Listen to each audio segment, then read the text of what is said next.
Retour sur le plateau de Direct Gestion pour le débat, deuxième partie en compagnie toujours de Éric Pictet de Musinic et Joseph Alfonsi de LGA Investissement Associés. On parle évidemment des effets des annonces des banques centrales, BCE le 3 décembre, la Fed le 16 décembre sur les marchés et surtout sur cette allocation à choisir maintenant, à quoi vous attendez pour 2016. On va commencer par Éric Pictet, notamment spécialiste du crédit. Vous nous disiez que sur les États-Unis, effectivement, c'était compliqué aussi d'aller chercher de la performance. Où va-t-on trouver de la performance pour 2016 ? Eh ben c'est le grand problème. Dans le côté obligataire, où trouver du rendement positif, puisqu'on va dire qu'on a une inflation à 0 ou 1%. Bon. Aux États-Unis, qu'est-ce qui se passe? Vous avez une augmentation des taux, des spreads d'environ 130 BP depuis le début de l'année. Donc vous êtes à 630, 640. Bien sûr, les commodities et l'énergie a beaucoup poussé. Si vous enlevez ça, vous êtes environ à 530, 550. Quand vous dites beaucoup poussé, on explique pour ceux qui sont moins familiers avec ça. C'est-à-dire qu'aujourd'hui, là aussi, l'énergie, le pétrole, ça a quand même, c'est moins en faveur des investisseurs, donc les rendements doivent être plus élevés. Donc ça tire les rendements. Exactement. Donc les spreads, c'est-à-dire l'écart de taux de rendement entre les obligations d'entreprise énergétiques et l'obligation d'État se sont largement écartés. C'est plus cher pour elles d'emprunter. Exactement. Ce qui a donc un effet sur le prix et donc un effet sur la performance négative. Donc quand vous regardez le marché high yield depuis le début de l'année aux États-Unis, la performance est en gros de -2. Or, il est de +3 à peu près en Europe, pour vous donner un schéma. Donc, comme le prix baisse, vous avez votre rendement qui augmente pour quelqu'un qui investit aujourd'hui. Et le rendement aux États-Unis sur le high yield est d'environ de 8%. En revanche, si vous enlevez, et vous avez en gros des rendements à 5 ans de 1,60, 1,80, puisque vous avez eu un aplatissement de la courbe des taux aux États-Unis, donc vous avez eu un effet aussi courbe des taux négatif. Le 10 ans a en gros pas bougé. Et vous avez eu une augmentation du 2 ans et du 5 ans d'environ 20, 30 ou 40 BP, ce qui a eu un effet. Donc vous avez eu un aplatissement de la courbe des taux cette année. Pour l'année prochaine, qu'est-ce que vous allez avoir? Vous avez des spreads qui ont augmenté, donc ils sont au-dessus des taux de défaut, puisqu'en fait le spread c'est quoi? C'est finalement une anticipation du taux de défaut futur. Le taux de défaut va augmenter aux États-Unis, il va rester à 1,50 en gros pour les sociétés non énergétiques. Il faudra rajouter 1,50 pour les taux énergétiques, donc environ 3%. 3%, on devrait avoir des spreads environ à 450. Est-ce que vous prenez ce risque aujourd'hui justement sur ces sociétés énergétiques? On sait qu'elles étaient dans la tourmente, qu'il y a cette pression déflationniste sur les prix du pétrole. Quand vous choisissez les sociétés, est-ce que vous y allez? Alors, ce qui est super aujourd'hui par rapport à avant, c'est qu'on est dans un marché où c'est un marché actif, puisque vous avez des différences énormes entre les secteurs. Cette année, vous avez à plus de 7% sur les foods, sur tout ce qui est alimentaire, et moins 30% sur les métaux. C'est-à-dire qu'un gestionnaire actif peut vraiment trouver de la matière. Et d'ailleurs, nous, on est à 2-3% au-dessus des indices. Et c'est assez rare dans le passé. Alors pour ça, les États-Unis, vous allez avoir un petit effet positif, un petit rendement positif. Et en Europe, on considère, comme je l'ai dit tout à l'heure, que sur nos marchés, à yield, on devrait pouvoir assurer 4 à 5% de rendement positif.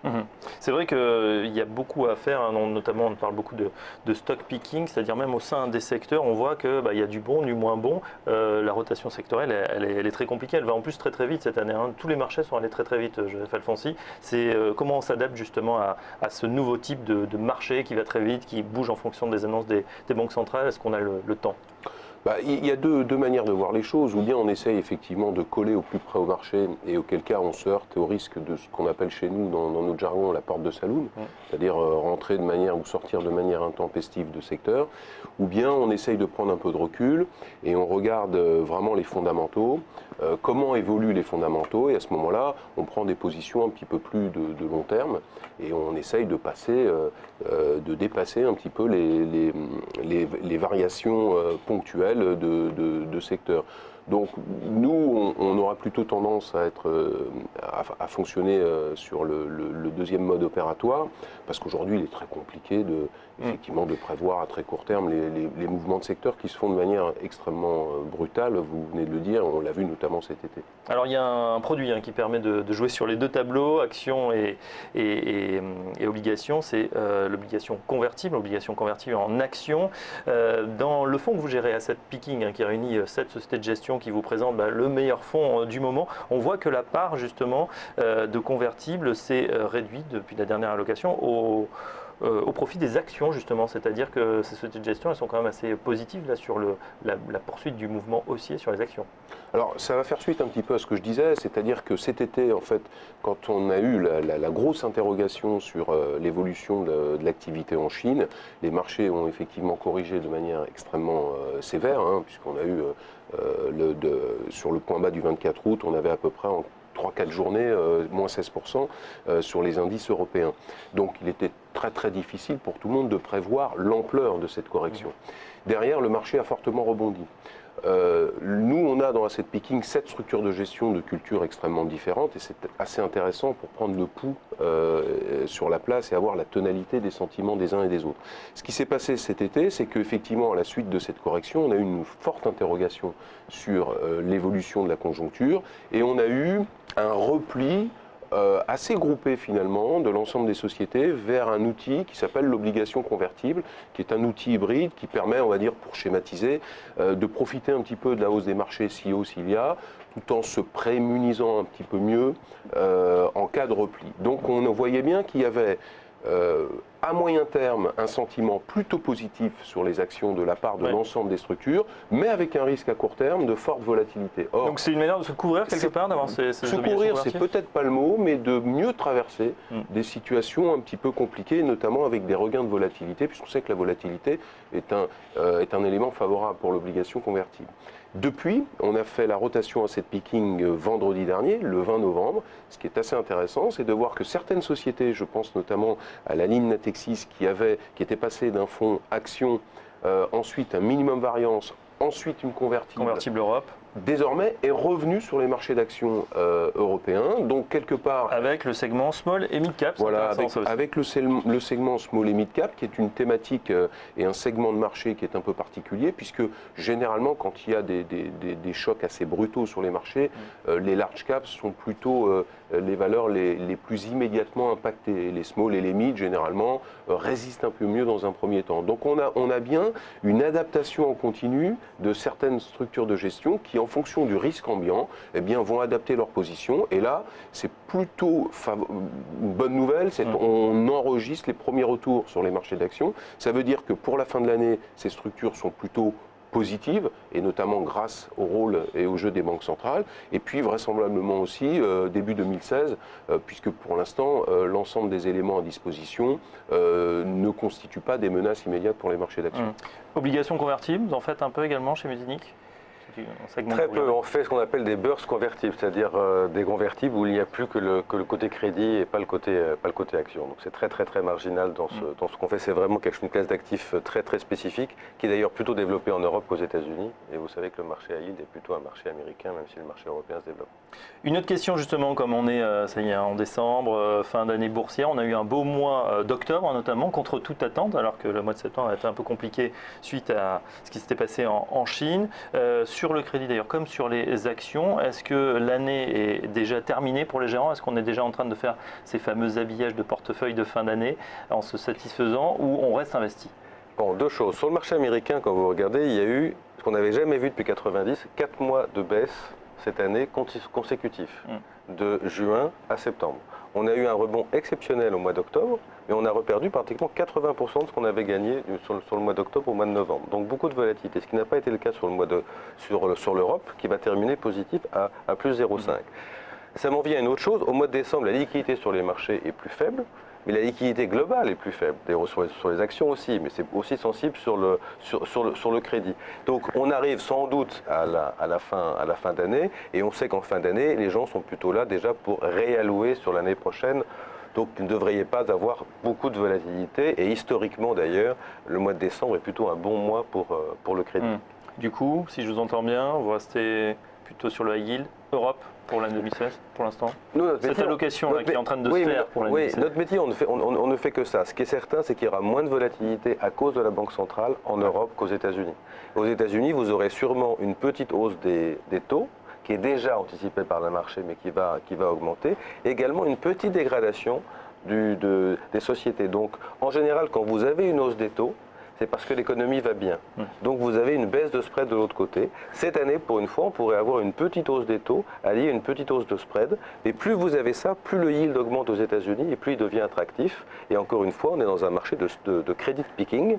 Et donc les bons credit picking vont pouvoir créer de la valeur. On connaissait le stock picking, on connaît maintenant le voilà. credit picking, il en faut également. Même question, Joseph Alfonsi, sur les actions. C'est un mois compliqué parce qu'on sait que les banques centrales induisent toujours de la volatilité avec leurs annonces. Il ne se passe rien avant l'annonce, donc un marché assez flat, avant de dire assez plat, et puis ça peut bouger beaucoup une fois qu'on a le discours finalement. Que font les gérants, là, les sociétés de gestion avec qui vous discutez? Est-ce qu'on est l'heure est plutôt à la sécurisation sur les actions ou plutôt on continue à investir? Non, nous on ne note pas de sécurisation. Au contraire, vous disiez que le marché est plutôt flat, mais si on regarde bien depuis maintenant quelques séances, avant les décisions, c'est-à-dire avant la BCE après-demain, je crois, et la Fed le 16 décembre, on a des marchés qui sont plutôt dans une tendance d'appréciation. On a encore une séance haussière hier, alors ça se fait très tranquillement, mais mine de rien, on prend 1% par semaine. Donc ça veut dire que les marchés... Est-ce qu'on n'est pas en train d'acheter la rumeur pour vendre la nouvelle, comme souvent? Alors, on achète la rumeur, à l'évidence, oui. Est-ce qu'on vendra la nouvelle? Ça, je ne sais pas, puisqu'on n'est pas devin. Peut-être qu'il y aura justement en prévision de cette fin d'année, si les portefeuilles ont bien performé, on aura sans doute une forme de neutralisation qui est tout à fait légitime lorsqu'on a fait une année correcte. C'est un risque, effectivement, d'avoir un marché qui, une fois les nouvelles passées, va terminer un petit peu en roue libre la fin de l'année. C'est un risque, ça, on ne le sait jamais. Après, il faut voir, effectivement, Mario Draghi a tellement eu l'habitude de donner satisfaction au-delà de leurs espoirs au marché que si demain il y avait des annonces à minima, comment est-ce que les marchés accueilleraient cette nouvelle, on ne sait pas. Moi, je ne pense pas qu'il y aura de choc. Je pense que maintenant, comme je le disais, sur l'édito qui va sortir demain, je dis que les chemins sont assez finalement balisés désormais. Le décryptage a été fait, en tout cas s'agissant des banques centrales. Ensuite, il faut revenir évidemment à ce qui alimente et ce qui nourrit les marchés d'actions, c'est-à-dire la macroéconomie et la microéconomie, autrement dit les fondamentaux. Et de ce point de vue-là, à moins qu'il y ait des conséquences différées des attentats que nous venons de subir, parce que il faut voir effectivement comment cela va être digéré. Pour l'instant, il semble qu'il y ait une certaine résilience, puisqu'on a vu les indices PMI qui sont sortis, et une partie de ces indices, de ces enquêtes ont été faites après les attentats. Donc, malgré ça, les indices PMI sont sortis au plus haut depuis 4 ans. Ouais. Donc ça veut dire que les indicateurs avancés, pour l'instant étant toujours bien orientés, il n'y a aucune raison, on va dire objective, que les marchés d'actions calent ou finalement amorcent des replis brutaux. Donc on est plutôt assez serein, on va dire, sur cette fin d'année. En tout cas, c'est notre sentiment. Et pour 2016 ? Pour 2016, il y aura effectivement... Est-ce qu'on va peut-être manquer de catalyseur en janvier, on se dit, ou on retournera sur la micro? Oui, mais maintenant on a l'habitude, les marchés vont fonctionner comme ça par fenêtre de tir un petit peu, vont fonctionner par à-coups. Donc effectivement, une fois que les catalyseurs vont disparaître, les catalyseurs immédiats, les marchés vont peut-être un petit peu fluctuer et être dans l'attentisme, mais très vite les fondamentaux, quoi qu'il arrive, reprennent toujours le dessus, en tout cas pour les marchés d'actions, y compris pour les marchés de taux d'ailleurs. Les fondamentaux reprennent le dessus, et s'il n'y a pas de risque immédiat de retournement de conjoncture, il n'y a pas de raison, compte tenu en plus de la faiblesse des rendements, c'est-à-dire des moteurs alternatifs qui font défaut. Il faut quand même bien dire, on est en recherche de rendement, on l'a bien dit. Eh bien, l'acteur économique finalement le plus sain, c'est l'entreprise, c'est celui qui crée de la valeur, qui crée de la richesse. Moi, je ne vois pas pourquoi d'un coup on aurait, parce que c'est 2016, un retournement, un changement fondamental de cap. Merci messieurs, voilà ce qu'on pouvait dire ce matin sur la situation, les banques centrales, les effets sur le crédit, donc les taux, sur les actions également. Merci à Éric Pictet, le directeur général du bureau de Paris de Musinich, et Joseph Alfonsi, le directeur de la gestion de LGA Investissement Associé. Cette édition de Direct Gestion est terminée. On se retrouve dès demain pour un nouveau débat à 9h30. Tout de suite, on se reconnecte au marché avec Lucie Morlot, c'est Direct Investisseur. Bonne journée à tous.